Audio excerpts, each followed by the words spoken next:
Hi hello மக்களே! இன்றைக்கி என்ன கேக்குன்னு பார்த்தீங்கன்னா, 2 டயரில் ஜங்கிள் தீமில் நம்ம வந்து ஃபாண்டன் கேக் தான் பண்ண போகிறோம்.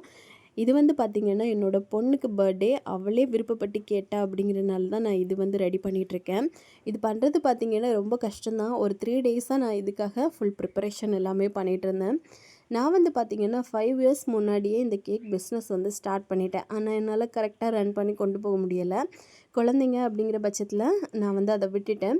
இப்போ வந்து நான் வந்து புதுசாக எடுத்து பண்ணுறேன் அப்படிங்கிறதுனால சின்ன சின்ன மிஸ்டேக்ஸ் எல்லாமே எனக்கு இருந்துச்சு. அது எல்லாமே கரெக்ட் பண்ணி கொண்டு வரதுக்குள்ளே ஒரு வழி ஆகிட்டேங்க. கடைசி எல்லாம் பண்ணி முடிக்கும்போது பார்த்தீங்க அப்படின்னா ரொம்ப ரொம்ப நல்லா இருந்துச்சு. என் பொண்ணுக்கும் பார்த்திங்கன்னா ரொம்ப பிடிச்சிருந்தது. இது வந்து கொஞ்சம் காஸ்ட்லி தாங்க, நம்ம ஃபாண்டன்ட் எல்லாம் யூஸ் பண்ணுறோம் அப்படிங்கிறனால. பட் பார்க்க வந்து அவ்வளோ நல்லா இருந்துச்சு. அவளுக்கு 3rd பர்த்டே அப்படிங்கிறதுனால நம்ம வந்து 3rd சிம்பிளும் பார்த்திங்கன்னா கேண்டில்லே பண்ணிட்டோம். எல்லாமே அவளோட ஒரு ப்ரிப்பரேஷன் தான். ஸோ உங்களுக்கு பிடிச்சிருக்கு அப்படின்னா நீங்கள் வந்து ஆர்டர் பண்ணிக்கலாம். கன்னியாகுமரியில் எந்த ஒரு சரௌண்டிங்கில் இருந்தாலும் நம்ம வந்து ஹோம் டெலிவரி பண்ணிடலாம். ஸ்க்ரீனில் தெரியக்கூடிய இந்த வாட்ஸ்அப் நம்பருக்கு நீங்கள் வந்து காண்டாக்ட் பண்ணிக்கோங்க. கடைசியாக பார்த்திங்கன்னா என்னோடய பொண்ணு வந்து கேக் கட் பண்ணிகிட்ருக்கா.